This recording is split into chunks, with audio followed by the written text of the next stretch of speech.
Okay, so I'm back with part two. I'm gonna load these videos simultaneously, or some I'm gonna stagnate them probably by a few hours so that I can get them out to like Facebook and other platforms. But anyway, I want to talk about Donald Trump. You know, I've seen a change in him from 2016 to when this pandemic came out, or since January of this year.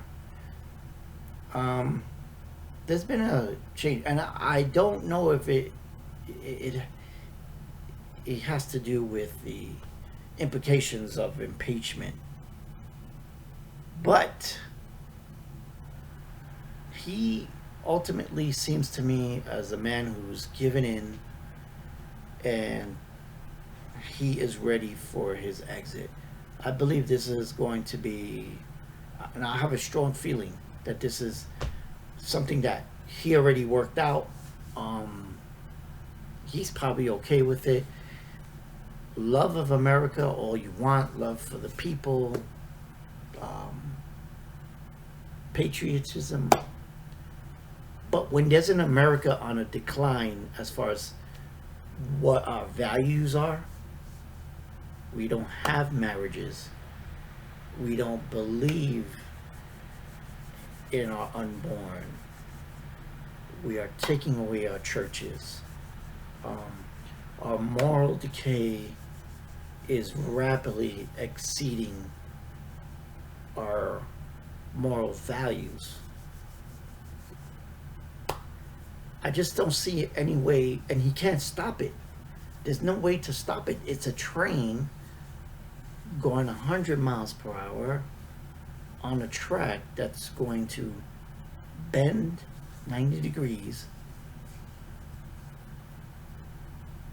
and there's nothing he can do about it. It's been in the works. It happened with Obama. Obama put this, Bush, 2001, 9/11. This is all started back then, and Obama just sped it up. I mean, the train was going probably 60, 70 miles per hour. Obama got it to 100 miles per hour, and now we're just going there. And there's nothing that Trump could do. He slowed it down in the beginning when he came into office, but I have to believe, it doesn't take a great amount of perception or to have deep state knowledge or to get information. You could just, if you study of people, body language will tell you everything you need to know. And then direction of how, when words are said, the importance of words, but the way they are said can tell you everything you need to know about how Donald Trump has changed since the new year started. I think we're headed to where he's going to leave office in November, either by fake votes or whatever, or by being the popular vote, um, being counted as something as a as a way to say, look, this president is obviously not popular with the people. The people want something else, and this shadow government that's working now, and forget forget the media saying this word now. They're using it. I've been saying shadow government since December. I've been saying there's a shadow government. I mean, I have posted videos about this. I've been saying that the government doesn't seem to be running the way it used to be running. When I was, younger, there was a sense of, I don't want to say they were always on the same page, but there was always something that they came together on. Would be that one thing that, of course, in 9/11 it was 9/11. It was the disaster of the terrorism. So they came together, and I think those 4 or 5 years that precipitated all that terrorists and counting the dead and trying to recover brought the nation together as far as governmental people go. I think they were clear, and then that that started changing when Obama became president. There was the divide starting to happen, but this is just you just need, what you need to do is to obtain the proof yourself. Is it go look at videos from 2017 to 2018, videos of Donald Trump talking, and not in mass, not in rallies. I would say in interviews, and look at the difference of what he's, not so much of what he's saying, but how he's saying it. And this the body language to what he today is. Now I think he's to the point where he's angry that he has made the deal that he's done, and now he just comes on and he does his press conferences, and if he's challenged, he challenges back because he's angry. And prior to that, he would just kind of like ignore it and just move on. And it's not a winning strategy, but there's no wanting to win here. Doesn't want. There's no win. The deal has already been made for him to exit. Who they bring in, I don't know, because clearly, like, a Biden is not their pick, but they have to play the image that the state, the states or the United States is in keeping up with traditions of, you know, your vote counts. When your vote doesn't mean anything, it doesn't mean nothing. They make all the power plays and all the decisions, who gets in or out, and then they tell us these are the results, and we just accept it.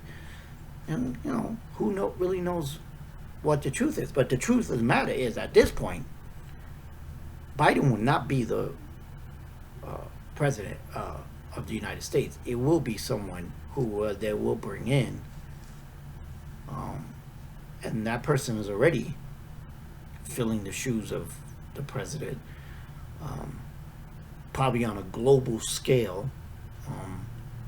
They're all getting together and they're deciding what their next move is and how to make this seamless, so that the American people don't wake up to the fact that their votes don't really matter. And all these communists, like commentators that are on YouTube and Instagram, Twitter, the guys who are on the, I don't know, conservative movement, the populist movement, they, you know, they have optimism, but optimism is dead in America. You know, the few holdouts that we have, you know, you want to watch them so that, you know, they'll keep putting their message out there, because you got to have hope that, you know, that you believe that your country is going in a direction that will make you, your family, your business, where you work, prosperous, and maybe have the slice of the American dream. And you know, you can go on and own a home and have all the illusions of what happiness is supposed to be, because there's all illusions. Because you know, you could just be happy with, you know, without all these celebrities and athletes and all these economists and educators telling you what happiness is. You are the one who should decide what brings you happiness. But of course, we already, like we said, we're already programmed to believe that having items or having a car, property, whatever, that means that you're wealth and that you made it. Whatever. I mean, it's all an illusion. To me, I believe it's an illusion that has manifested itself some point. I think maybe like 500 BC, or maybe let's see, during the Dark Ages. Let's put it like that. They were coming out of the Dark Ages because of all the volcanoes and that 10-year cold spell that they had, and all the plagues that killed them, and famine that killed more than a third of the population. I mean, at the time, we've had them over and over again, but that one was probably the most devastating one. Byzantine Empire crashing and all that stuff. I think they were the strongest ones at the time, and Romans trying to keep their empire going and doing a lot of dumb stuff to keep it going. But anyway, I think at that point, man had created something, because you could tell that after we came out of that 10-year spell, 20-year spell of being in the manufacturing of coins, monetary, like coins, gold and silver, jumped up exponentially. So what they figured out is that if somebody had something physical in their hand, and I'm gonna have to pause it. I'll be back.